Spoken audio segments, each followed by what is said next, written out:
Was a fairly unique year for video games, but a game amongst others that didn't receive the attention that it should have was Catherine, a game developed by Atlas, who are mostly known for that of the Persona series. The aim with Catherine was to create a game that wasn't within the role playing genre, as with the majority of other Atlas titles, in addition to making something aimed towards adults. The story follows Vincent Brooks, who is beset by supernatural nightmares while torn between his feelings for his longtime girlfriend Catherine and the similarly named beauty Catherine. The unusualness behind a game like Catherine would later lead to the release of Catherine Full Body, which stands beside me today in its Heart's Desires Premium Edition that's just begging to be unboxed. But let's go ahead and get on with it and let's zoom in. So as we can see with a lot of other collector's editions, it's a four-sided box, and on the back side it says richer, more rounded, increasingly complex. The tantalizing tale of Catherine returns with new captivating characters, complex dilemmas, and revamped puzzle gameplay features. As the line blurs between nightmare and reality, what will become of the sheep caught in the middle? A mysterious new arrival introduces a new perspective, new puzzle features and challenges, all new story branches, cutscenes, and endings. It supports up to 2 players both locally and online, and it takes up 13 gigabytes. And it is rated M for mature, with including stuff like blood, partial nudity, sexual themes, strong language, use of alcohol, as well as violence. So we're going to go ahead and take off the sleeve that shows the 3 heroines. And as you can tell, it is the towers, or better yet, the nightmare stages that Vincent has to climb up in order to survive. It's pretty much the same thing on each side, well, more or less. You can tell that there's, well, just different sides of it, and yeah, not really much going on outside of the box, but we really care for what's inside. And as you can see, we see 2 sheep, well, one whispering something into the ear, talk dirty to me. I'm gonna check. Alright, and so we get on with what's inside. So here we have a steelbook. On the front, it shows Catherine with a C. We also see Vincent caught within the midst of her, and we also see Catherine with a K.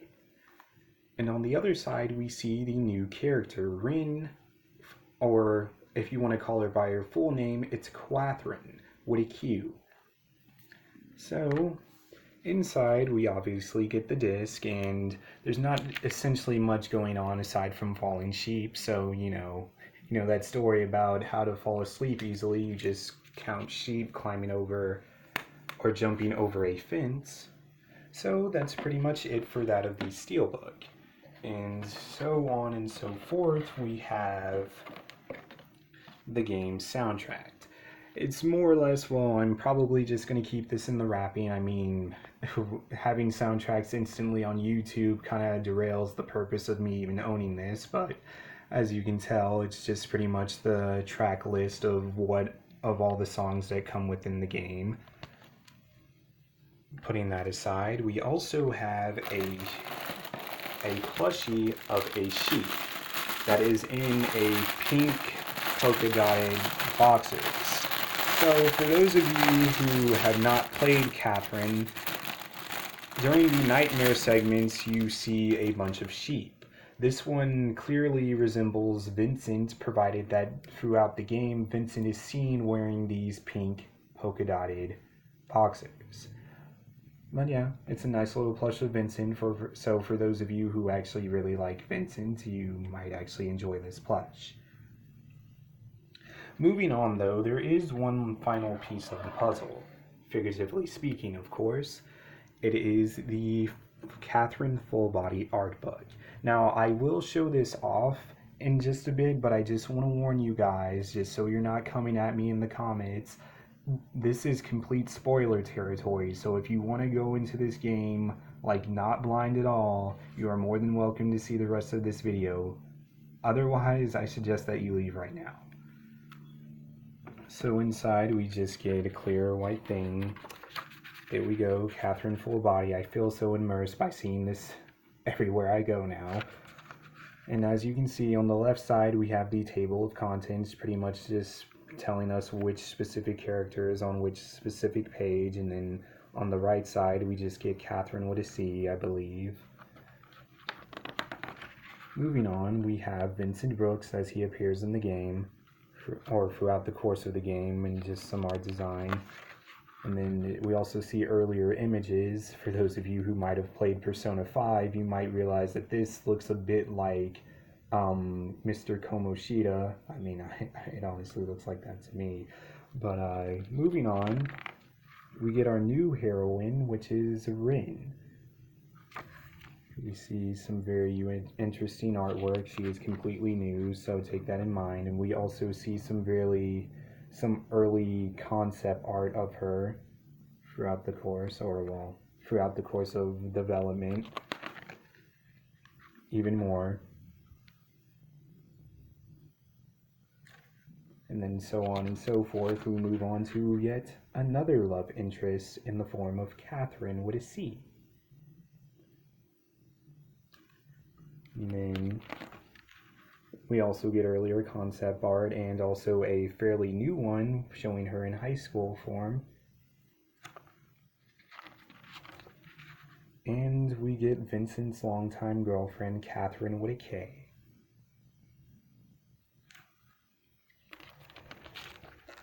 As well as new art in both early concept art. As you can tell, that's completely new, and the one on the far right is early concept art, as it shows right under. Moving on, we get stuff for Erica Anderson, who is yet another character. She works at the Stray Sheep Bar. We get concept for how she looks in the game, and as well as earlier concept art. Moving on, we get into that of Vincent's friends, such as Johnny and Orlando. And we also get Tobias, who's also yet another one of Vincent's friends, and we also get the boss, or as he's later referred to later on in the game as Thomas Mudding. And then we just get some earlier concept art for Trisha, who is our gracious host. I will say I'm not entirely a huge fan of having two afros. I kind of like her older design, which was the one, but beggars can't be choosers, I guess. And then we get pictures of other people, such as Paul, who dies in the beginning of the game, and we also get the two new Patreons of the bar, who also show off their sheep side, as well as Joker from that of Persona 5. And moving on, it's just a bit more. I'm not gonna bother reading this, it would just be too much and it would make the video perhaps even longer than it should. But moving on, still some more stuff, but you do get to see the nice little steelbook cover right there. And then you see it again, but on the left side it's just the standard, and on the right side it's, I guess we could consider that the more uncensored-ish version. And then you get the normal box art for those of you who had gotten the standard edition, as well as, well, one of Vincent and Rin, or Vincent on top. And then some more of Catherine and Catherine, fairly unique images. And then yet another one of Rin, and then the three girls as well, all together in their prime and form. And then just some more stuff that is new to the game, because I really don't recall seeing any of this in the original. And then, yeah, just some other stuff. Just when tips and stuff shows up, or when the narrator in the game just tells you about new things that you can interact with as well as do. And, yeah, just credits. Nothing more, nothing less. And on the back, we get that same little image of the sheep. A really unique thing. I would say, out of all the things that have come, well, I would say if you have not played the original, I highly suggest picking up Full Body. Like I said earlier, it is perhaps one of the most underrated games I have ever played, and I am glad that I played it, and I am actually glad that this has come out and that I finally get the chance to play it, provided that I really like Catherine. And I believe this edition is still up for grabs. It's not too much. I believe it was $80, and for the price of, well, it's originally 60, but you pay $20 more, you get all the rest of this. Well, obviously excluding the PS3 game. So without further ado, I will go ahead and end this unboxing by saying I appreciate those of you who had taken the time out of your day to sit down and watch this, and I want to apologize that this came out fairly late because this came out way back in September and we're all the way out at the end of October, but I'm going to strive to be better with this channel, and I hope to see you guys next time. If you want to know where I got the shirt, I will leave that down in the bio, as well as where you can pre-order this, and I hope to see you guys next time.